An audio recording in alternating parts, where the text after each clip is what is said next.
Salam, bugün izah edəcəyim mövzu sintaksis təhlilin əsas qeydləridir. Yəni biz bu bölməni belə deyək də, iki hissə ilə mən sizə izah etməyə çalışacağam. Birinci mövzu izahı olaraq, ikinci hissədə isə inşallah sınaq formasında testlər üzərində izahlarını, qeydlərini çatdırmış olacağam. İndi baxırıq biz hansı bölməyə? Sintaksis təhlilin lazım olan qaydalarına. Qaydaları biz bilməliyik ki, biz onun testləri üzərində işləyəndə çətinlik çəkməyik. Aha, başladıq. Deməli, hansı qeydlərimiz var? Cümlənin baş üzvləri. Sintaksisdə öyrəndik, cümlənin baş üzvləri var və ikinci dərəcəli üzvləri var. Cümlənin baş üzvləri mübtəda, xəbər, ikinci dərəcəli üzvlər təyin, tamamlıq, zərflikdir. Nitq hissələri ilə, nitq hissələrini hansı bölmədə öyrənmişdik? Əlbəttə ki, morfologiyada.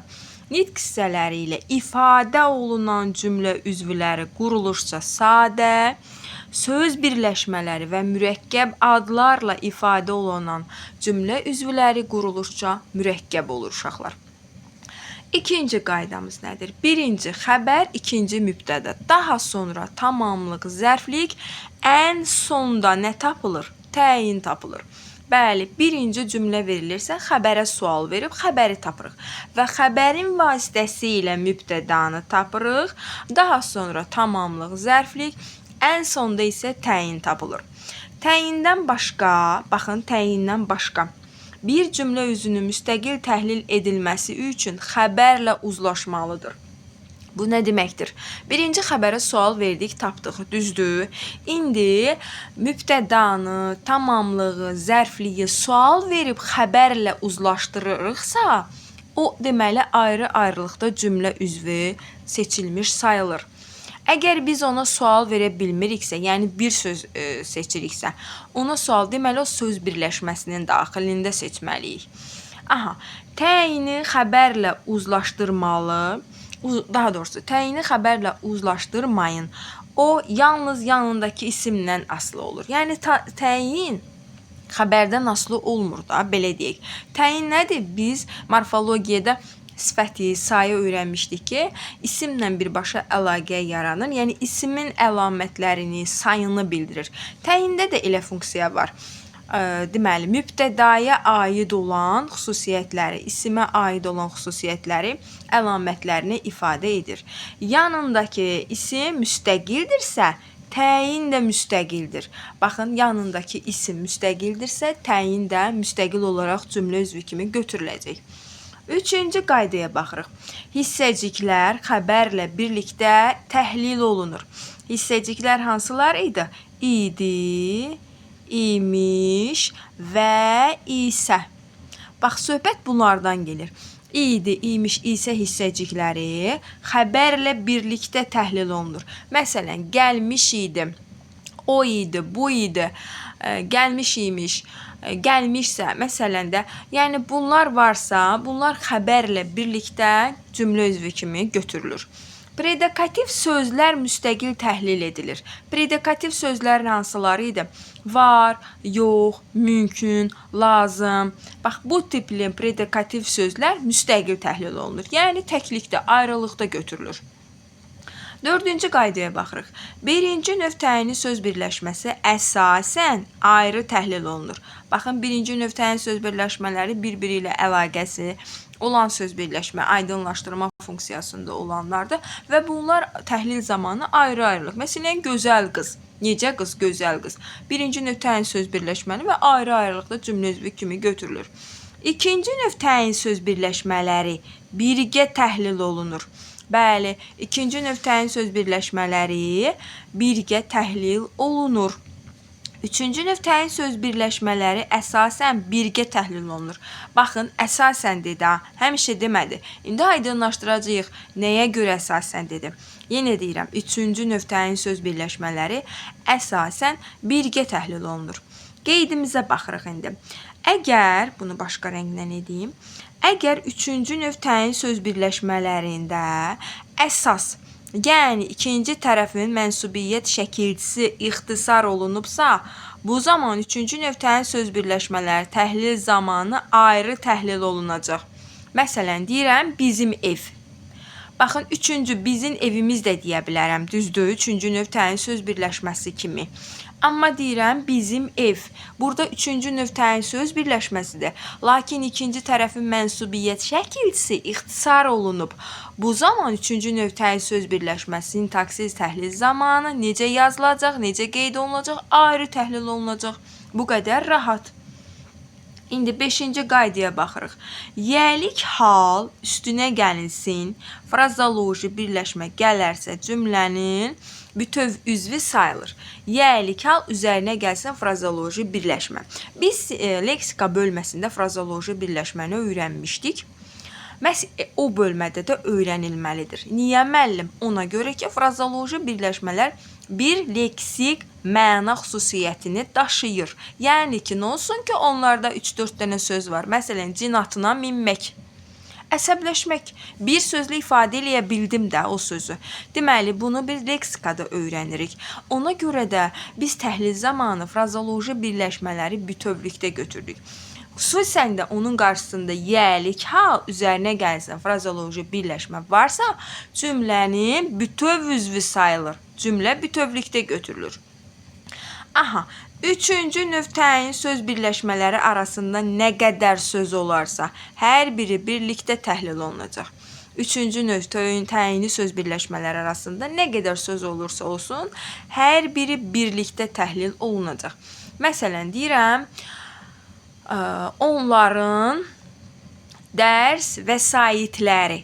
Baxın, nə? Onların dərs vəsaitləri bütövlükdə cümlənin bir üzvü kimi götürülür. Niyə müəllim birlikdə götürüldü?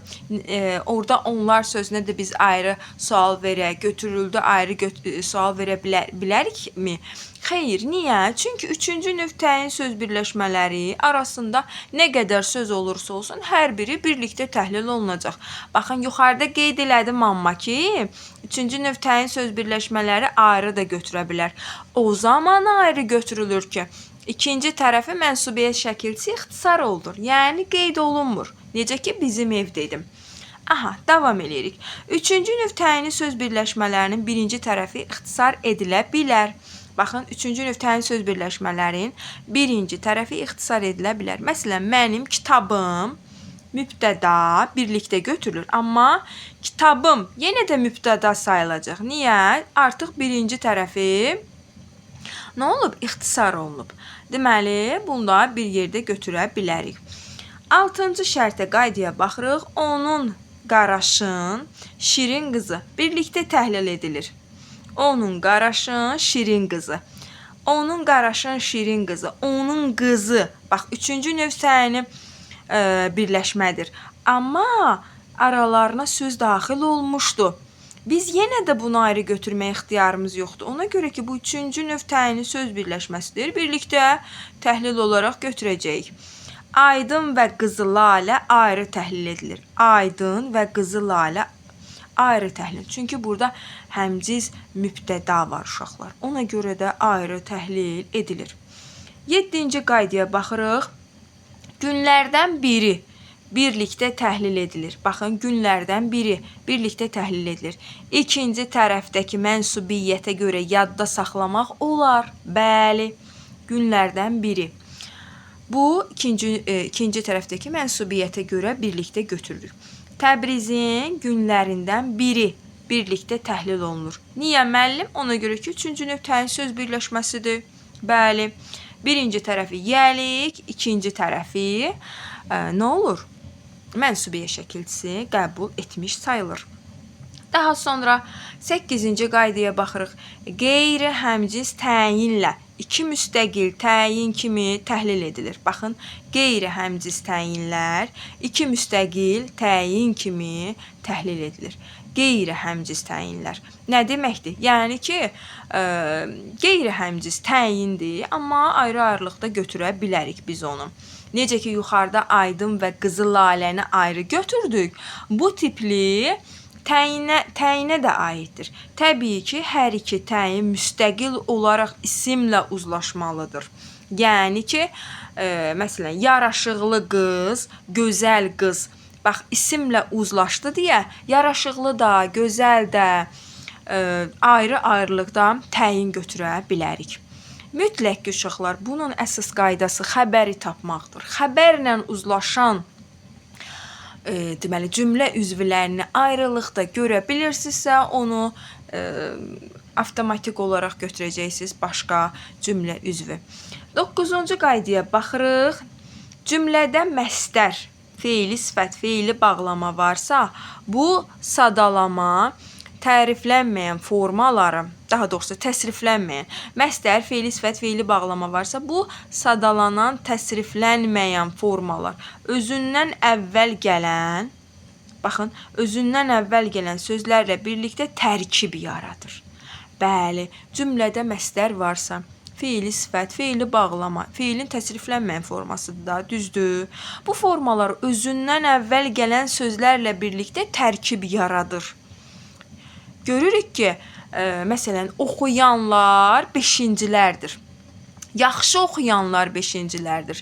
Yaxşı oxuyanlar əgər deməli orada xəbərlə birbaşa uzlaşmırsa, artıq oxuyanlarla birlikdə, feili bağlama ilə və yaxud da məstərlə birlikdə cümlə üzvü kimi birlikdə götürülür. Nəzərə almalıyıq ki, hər zaman tərkib yaratmaya da bilər. Baxın, hər zaman tərkib yaratmaya da bilər. Yəni əsasən də belə deyək. Mübtəda kimi düşünülən ifadə, daha doğrusu mübtəda kimi düşünülən ifadə həm tərkibdəki feilə, həm də xəbərlə uzlaşırsa, o zaman mübtəda müstəqil olaraq götürülür, yəni tərkibə daxil edilmir. Xəbəri tapırıq, xəbərlə mübtədanı uzlaşdırırıq. Uzlaşırsa ayrı götürülür, uzlaşmırsa artıq tərkibin daxilində olduğunu qeyd eləyirik, tapırıq. Tamamlıq kimi də düşünülən ifadə həm tərkibindəki feillə, həm də xəbərlə uzlaşarsa, o zaman tamamlıq müstəqil olaraq götürülür. Yəni tərkibə daxil edilir də, edilmir də. Yəni bu edilə də bilər, edilməyə də bilər. Edilmə məqamını dedim. Xəbərlə uzlaşırsa ayrı götürülür. Uzlaşmırsa artıq tərkibin içərisində birlikdə götürülür. Zərflik kimi düşünülən ifadə həm tərkibdəki feillə, həm də xəbərlə uzlaşırsa, o zaman zərflik müstəqil olaraq götürülmür. Yəni tərkibə daxil edilir. 10-cu qaydaya baxıram. Təyindən sonra gələn isim tərkibdədirsə, o zaman təyin də tərkibə daxil olur. Baxın, təyindən gələn, daha doğrusu təyindən sonra gələn isim tərkibdədirsə, o zaman təyin də tərkibə daxil edilir. Axı biz bilirik, təyindən sonra isim olmalıdır. Axı isim də tərkibin içərisinə daxil olursa, məcbur olub təyin də o tərkibin içərisində daxil olur, gedir də. Yəni biz ayrılıqda götürə də bilərik, amma çox zaman olur ki, götürmürük. Yəni bu birbaşa olaraq isimin tərkibində gedir. Yəni isim ola bilər tamamlıq vəzifəsində çıxış etsin, deməli sonra zərflik və digər də, yəni cümlə üzvlərinin tərkibində daxil olsun, o zaman onunla birlikdə də götürülür. Təyindən sonra gələn isim tərkibdə deyilsə, baxın, təyindən sonra gələn tərkibdə deyilsə isim, o zaman təyin tərkibə daxil olmur. İsmi birləşmələr tərkib sayılmır. Baxın, ismi birləşmələr tərkib sayılmır. Tərkib yaratmaq üçün bizə feili birləşmə lazımdır. Bizə tərkib yaratmaq üçün bizə feili birləşmə lazımdır ki, biz onları nə olur? Deməli, ismi feili birləşmə kimi daxil edək.